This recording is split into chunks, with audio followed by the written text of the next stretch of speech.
À la une de cette session d'information, l'autorité urbaine de Boma, Marie-Josée Nyongoswami, a, l'avant-midi de ce mercredi 16 septembre 2020, procédé à l'inauguration du pont Vibantima, construit sur le tronçon hôpital général des références de Boma à la morgue du hôpital. Les détails dans ce journal.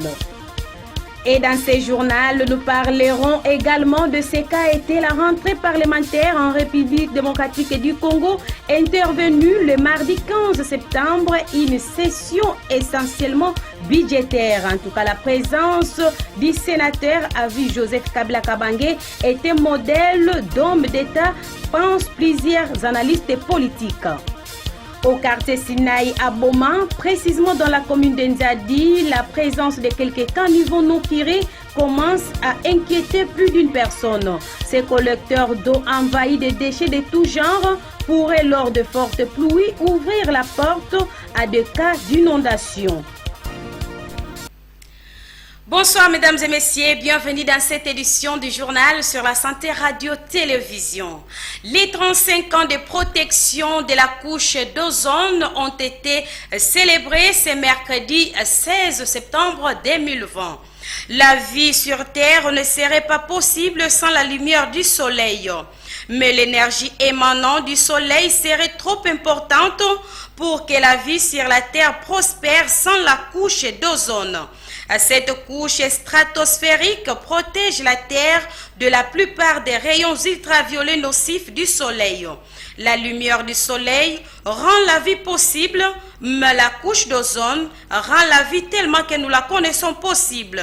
L'abandon progressif des substances qui appauvrissent la couche d'ozone a non seulement aidé à protéger la couche d'ozone pour des générations actuelles et futures, mais également contribué aux efforts déployés par la communauté internationale pour faire face au changement climatique. À Boma, ville portière et touristique, l'autorité urbaine de la ville Marie-Josée Nyongoswami a l'avant-midi de ce mercredi 16 septembre 2020 procédé à l'inauguration du pont Vibantima construit sur le tronçon hôpital général de référence de Boma à la morgue du hôpital. Coût global de travaux, 28 696 $ américains. Des détails dans ces reportages.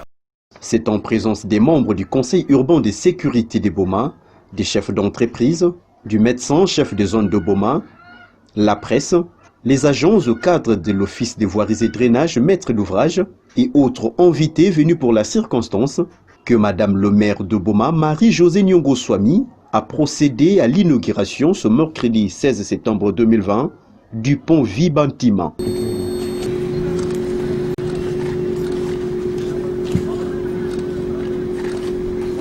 On applaudit très fort. Celui-ci est situé à proximité de l'hôpital général de référence de Boma, sur la route allant vers la morgue du hôpital.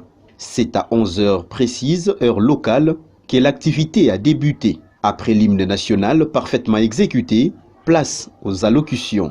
L'inauguration de notre pont Vibantima, je suis heureux de me mettre par devant vous pour vous faire savoir en quelques lignes les rapports techniques de notre ouvrage. C'est là où le défi de terminer ce projet avant la tombée des pluies était devenu un casse-tête qui nous a poussé à mobiliser tout notre savoir-être et notre savoir-faire en mettant en branle nos relations interpersonnelles. Débuté le 14 juillet 2020, les travaux de construction de ces ponts ont bénéficié d'une réaction patriotique salutaire. Au cri de cœur que nous avons lancé à l'endroit de M. Alain Wan Mambimbi Père, propriétaire et directeur général de la firme Architecte, qui a mis à la disposition de la mairie une pelle excavatrice transportée sur porte-char pendant 3 jours. Ce pont en béton armé, qui hier n'était qu'un projet, peut aujourd'hui recevoir de la charge.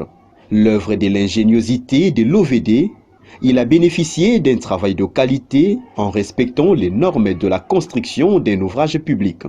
28 696,1 $ américains, c'est le coût global de ces travaux.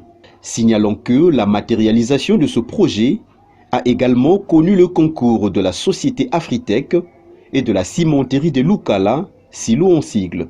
Après la visite de l'ouvrage, il a été mis à la disposition de la population qui doit l'utiliser en bon escient.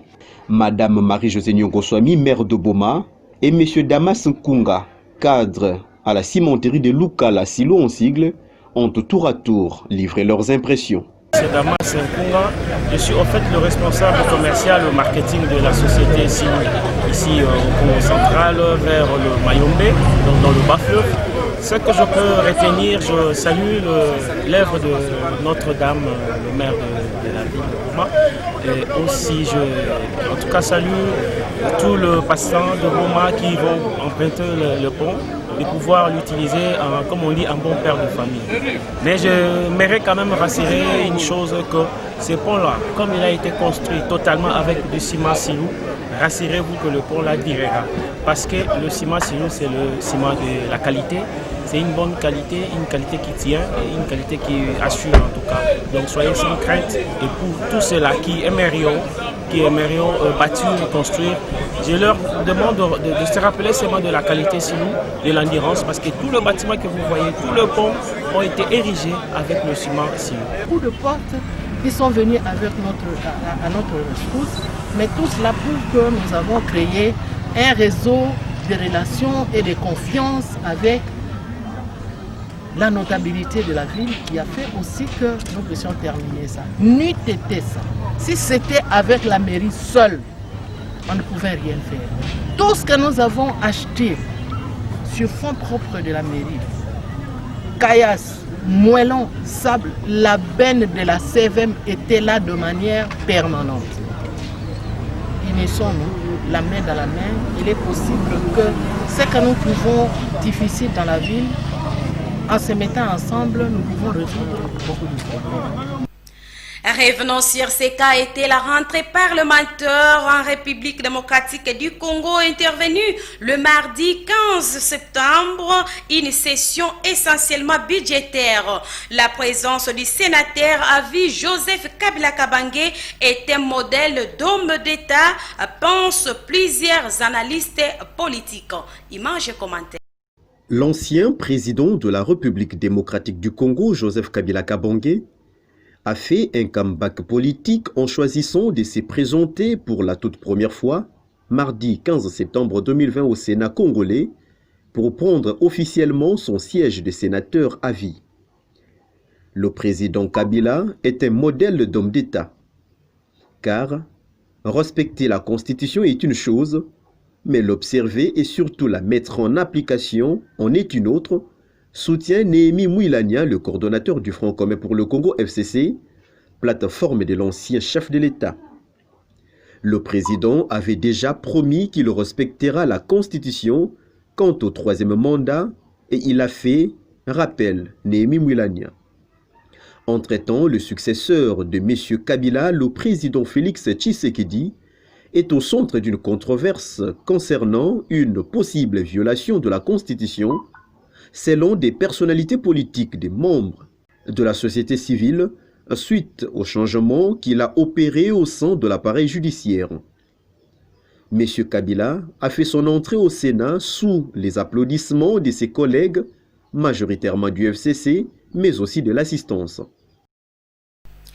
Dans ce même chapitre, à savoir que peu avant l'ouverture de cette session parlementaire, le Premier ministre Sylvestre Ilunga Ilunkamba s'était entretenu avec le président du Sénat, Alexis Tambwe Mwamba, et Janine Mabunda, présidente de l'Assemblée nationale, en vue de définir des stratégies visant la réussite de ces assises importantes pour les pays. Et la police nationale, de son côté, a renforcé son dispositif sécuritaire Aux alentours du palais du peuple, siège parlementaire. Que pense l'opinion bomatracienne quant à cette rentrée parlementaire?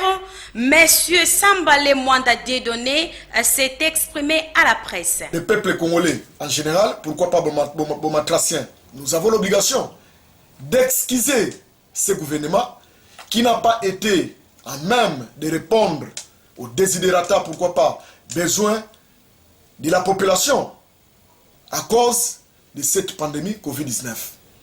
Le souhait est que nos députés, optimistes que je suis, qu'ils puissent revenir à la raison, voir comment corriger pour que l'année 2020-2021, qui ne puisse pas, comme auparavant, se comporter de la sorte. Nous voulons quand même, n'est-ce pas, des députés qui doivent s'approcher de leur base, récolter des données, les desiderata, les difficultés, les préoccupations.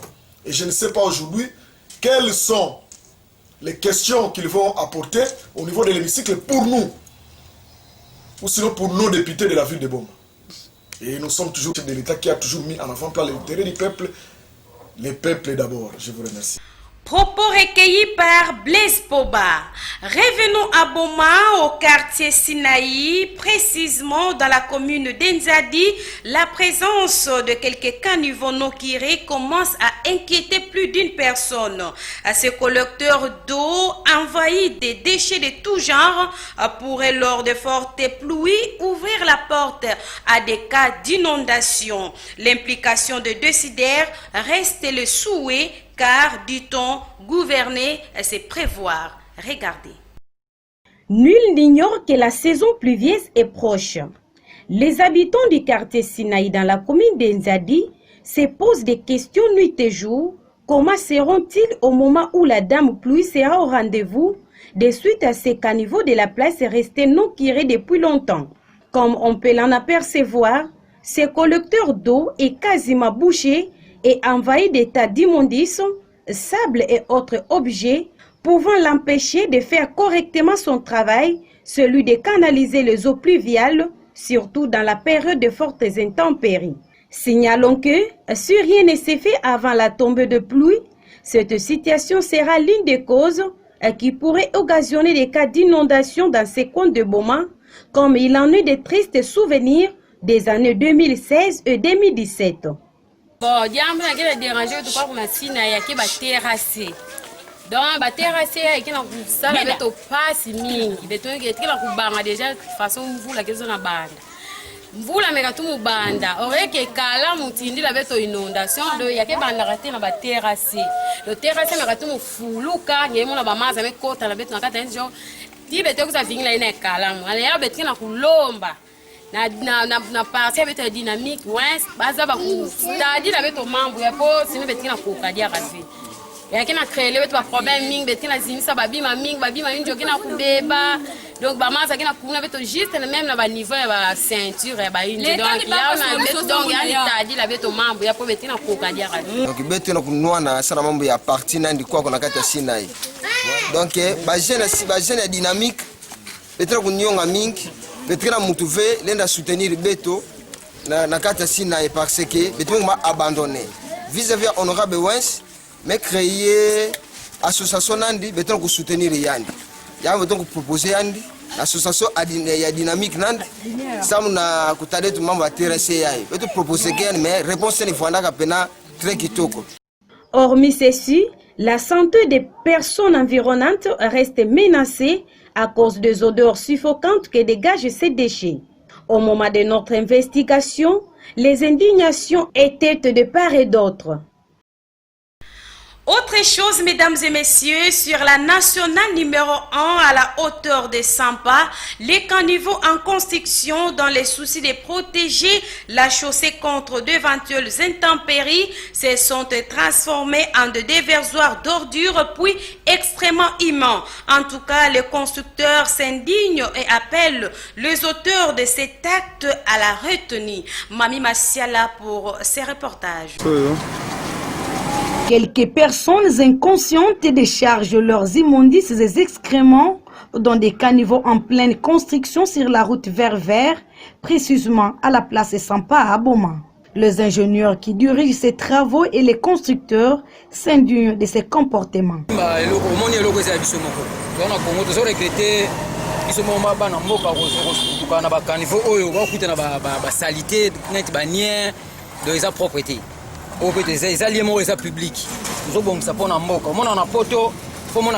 Chaque jour, après un mois, après une semaine, et ça propre. Nous savons que ça les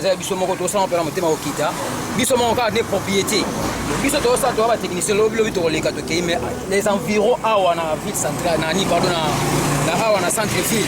Il a fallu la moins volonté,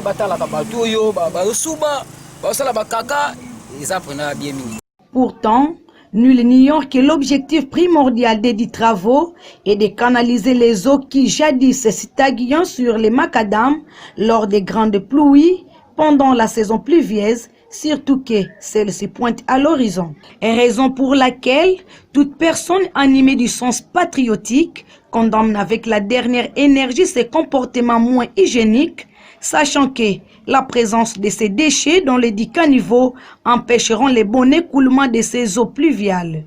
En dehors de ça, cette situation pourrait constituer une véritable frustration dans les chefs des exécuteurs de ces travaux. Dans les dossiers Covid-19, le pays de Félix-Antoine Tshisekedi Tshilombo a enregistré 13 nouveaux cas positifs.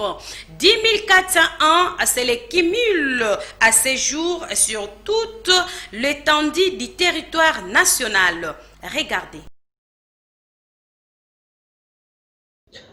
La République démocratique du Congo a enregistré mardi 15 septembre 13 cas supplémentaires de coronavirus. C'est ce qu'indique le comité multisectoriel de lutte contre la pandémie au pays. Ces nouveaux cas se repartissent comme suit. 5 en Ituri, 4 au Nord Kivu, 2 dans le Haut-Uélé, 1 à Kinshasa et 1 à la Tchopo. Au total, 272 échantillons ont été testés. Aucun nouveau décès parmi les cas confirmés n'est en revanche signalé, alors que 10 nouvelles personnes guéries sorties des centres de traitement Covid-19 et parmi les patients suivis à domicile, dont 6 à Kinshasa, 2 dans le Haut-Uélé et 2 au Nord Ubangi. Depuis le début de l'épidémie, déclaré le 10 mars 2020, le cumul des cas est de 10 401, dont 10 400 cas confirmés et 1 cas probable. Au total, il y a eu 267 décès, dont 266 cas confirmés et 1 cas probable, et 9 817 personnes guéries. Les 20 provinces touchées sont Kinshasa avec 8 081 cas, Nord Kivu 875 cas, Congo central 452 cas, Haut-Katanga 324 cas, Sud Kivu 302 cas, Ituri 139 cas, Lualaba 103 cas, Haut-Uélé 58 cas, Tchopo 33 cas, Nord Ubangi 19 cas, Équateur 8 cas, Kwilu et la province du Sud Ubangi 6 cas chacune, les provinces de Olomami, Kasaï, Kasaï central, Kasaï oriental, Kwango, Tchouapa et Maniema 1 cas chacune. Mesdames et messieurs, c'est par cet élément de la Covid-19 que nous refermions ce journal. Mais avant tout, d'abord, les rappels des titres. Le pont Vibantima, construit sur le tronçon hôpital général des références de Boma à la morgue du hôpital, a été inauguré ce mercredi 16 septembre 2020 par l'autorité urbaine de Boma, Marie-Josée Nyongoswami. Vous avez suivi les détails quant à ces. Nous étions à Kinshasa pour parler également de ce qu'a été la rentrée parlementaire en République démocratique du Congo, intervenue le mardi 15 septembre 2020, une session essentiellement budgétaire. La présence du sénateur à vie Joseph Kabila Kabange était modèle d'homme d'État, pensent plusieurs analystes politiques. Toujours dans ce journal, nous étions également au quartier Sinaï à Boma, précisément dans la commune d'Enzadi, où la présence de quelques caniveaux non curés commence à inquiéter plus d'une personne. Ces collecteurs d'eau envahis des déchets de tout genre pourraient lors de fortes pluies ouvrir la porte à des cas d'inondation. L'implication de décideurs reste souhaitée car, dit-on, gouverner c'est prévoir. C'est pratiquement la fin de cette session d'information sur la santé radio-télévision. Mesdames et messieurs, merci à vous tous de l'avoir suivi avec une attention très soutenue de partout. En tout cas, ne zappez surtout pas car le programme continue sur notre antenne. D'ici là, portez-vous bien et à très bientôt.